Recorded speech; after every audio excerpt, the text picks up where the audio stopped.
Cinta dunia. Allah berfirman, sesungguhnya orang-orang yang tidak mengharapkan, tidak percaya akan pertemuan dengan kami, dan merasa puas dengan kehidupan dunia, serta merasa tentram dengan kehidupan itu, dan orang-orang yang melalaikan ayat-ayat kami, mereka itu tempatnya di neraka, karena apa yang telah mereka lakukan. Surat Yunus ayat 7-8. Cinta dunia, perasaan tentram terhadapnya, dan melupakan akhirat, mengakibatkan perbuatan yang pelakunya berhak dimasukkan ke dalam neraka. Dengan sedikit renungan saja, manusia bisa mengetahui perbuatan pecinta dunia yang berhak diganjar dengan neraka. Sesungguhnya pemburu dunia tidak punya perhatian kecuali melampiaskan syahwat dan kelezatannya, dan mencapai ambisinya tanpa ikatan dan aturan. Ia memburu wanita, khamar, usaha yang haram, permainan, kesia-siaan, perhiasan, kebanggaan, kedudukan, dan setiap hal yang dianggap lezat atau membanggakan. Bayangkanlah keadaan umat manusia bila perhatian setiap orang tertuju pada hal-hal tersebut. Pada saat itu tidak ada cita-cita kecuali dunia, tidak ada realisasi kebenaran, tidak ada penegakan keadilan, tidak ada perhatian kepada ibadah atau amal perbuatan yang mulia. Allah telah mengenalkan dunia dalam beberapa tempat di dalam kitab-Nya dan tidak mengharamkan seluruhnya karena kebanyakan hal yang masuk dalam kategori dunia merupakan sesuatu yang diperlukan untuk menegakkan kehidupan umat manusia. Akan tetapi sikap terhadap dunia secara umum, juga terhadap bagian-bagiannya, harus dikendalikan dengan aturan-aturan syariat. Dari sinilah kita wajib mengetahui hakikat dunia dan sikap terhadapnya. Allah berfirman, ketahuilah sesungguhnya kehidupan dunia itu hanyalah permainan dan senda gurauan, perhiasan, dan saling berbangga di antara kamu, serta berlomba dalam kekayaan dan anak keturunan. Al-Hadid ayat 20. Dijadikan terasa indah dalam pandangan manusia cinta terhadap apa yang diinginkan, berupa perempuan-perempuan, anak-anak, harta benda yang bertumpuk dalam bentuk emas dan perak, kuda pilihan, hewan ternak, dan sawah ladang. Itulah kesenangan hidup di dunia, dan di sisi Allah lah tempat kembali yang baik. Ali Imran ayat 14. Tabiat manusia cenderung kepada dunia dan bagian-bagiannya. Allah berfirman, sedangkan kamu orang-orang kafir memilih kehidupan dunia, padahal kehidupan akhirat itu lebih baik dan lebih kekal. Al-Ala ayat 16-17. Allah hanya meminta hamba agar akhirat menjadi perhatian utamanya dan bersikap kepada dunia dengan penuh hati-hati. Jangan sampai seluruh perhatiannya tercurah kepada dunia dan syahwatnya. Hendaklah ia mengendalikan sikapnya terhadap dunia sesuai dengan misi dan tugasnya. Firman-Nya, barang siapa menghendaki kehidupan dunia dan perhiasannya, pasti kami berikan balasan penuh atas pekerjaan mereka di dunia dengan sempurna, dan mereka di dunia tidak akan dirugikan.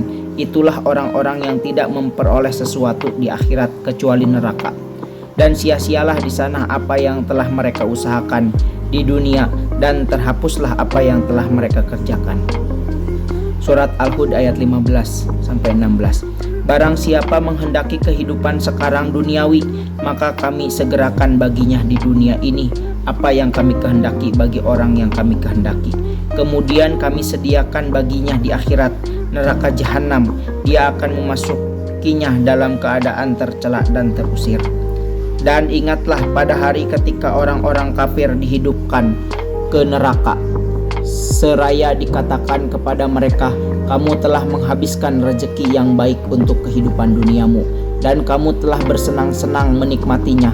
Maka pada hari ini kamu dibalas dengan azab yang menghinakan, karena kamu sombong di bumi tanpa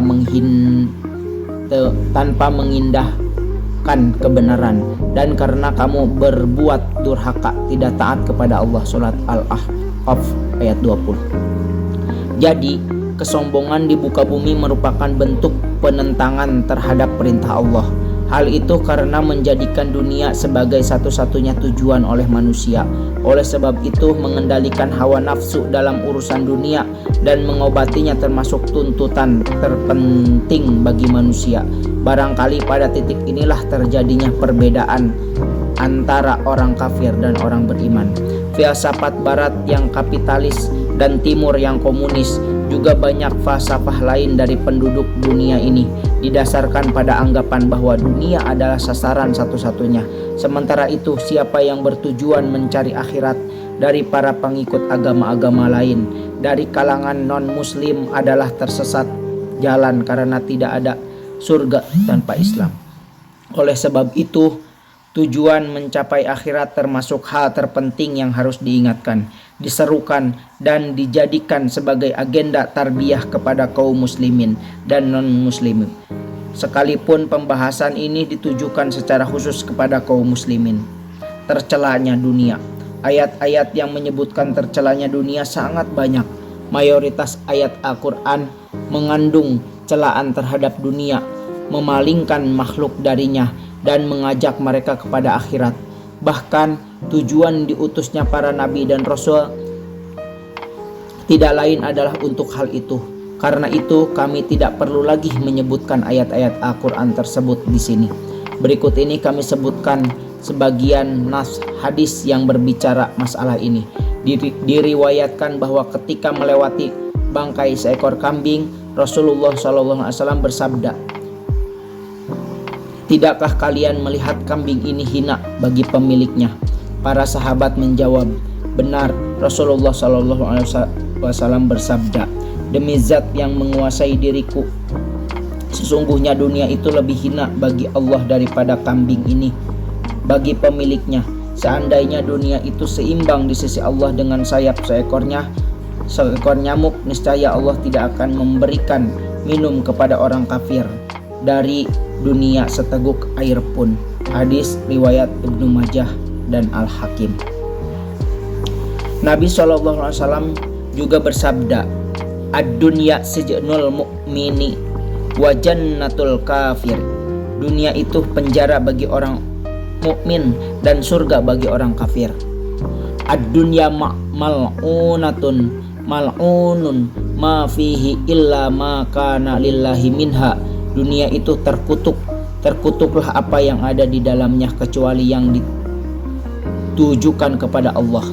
Abu Musa al-Ash'ari berkata bahwa Rasulullah SAW bersabda, "Man ahabba dunyahu adarra bi akhiratihi wa man ahabba akhiratahu adarra bi dunyahu fasiru ma yabqa ala ma yafna." Barang siapa mencintai dunianya, niscaya ia akan membahayakan akhiratnya. Dan barang siapa mencintai akhiratnya, niscaya ia akan membahayakan dunianya. Maka utamakanlah apa yang kekal daripada apa yang binasa. Rasulullah SAW bersabda, "Hubbud dunya ra'su kulli khati'ah." Cinta dunia adalah pangkal setiap kesalahan. Zaid bin Arqam berkata, "Kami pernah bersama Abu Bakar As-Siddiq radhiyallahu anhu. Kemudian ia meminta minuman, maka dibawakan kepadanya air dan madu. Ketika minuman itu didekatkan ke mulutnya, ia menangis sehingga para sahabat pun ikut menangis. Para sahabat berhenti menangis, tetapi ia terus menangis. Para sahabatnya tidak mampu menanyakan apa yang menyebabkan Abu Bakar menangis. Kemudian Abu Bakar mengusap kedua matanya dan para sahabat berkata, "Wahai Khalifah Rasulullah, apa gerangan yang menyebabkan engkau menangis?" Abu Bakar menjawab, "Pernah aku bersama Rasulullah, kemudian aku melihat beliau mendorong sesuatu dari dirinya, padahal aku tidak melihat seorang pun bersama beliau.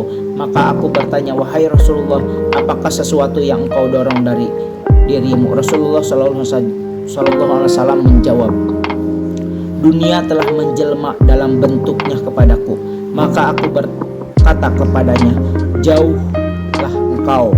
Kemudian dunia itu pergi, lalu kembali lagi kepadaku dan berkata, "Sesungguhnya jika engkau dapat menyelamatkan diri dariku, niscaya orang-orang sesudahmu tidak dapat menyelamatkan diri mereka dariku." Ini kutipan dari buku karangan Said Hawa, yaitu Penyucian Jiwa, Mutiara Ihya Ulumuddin.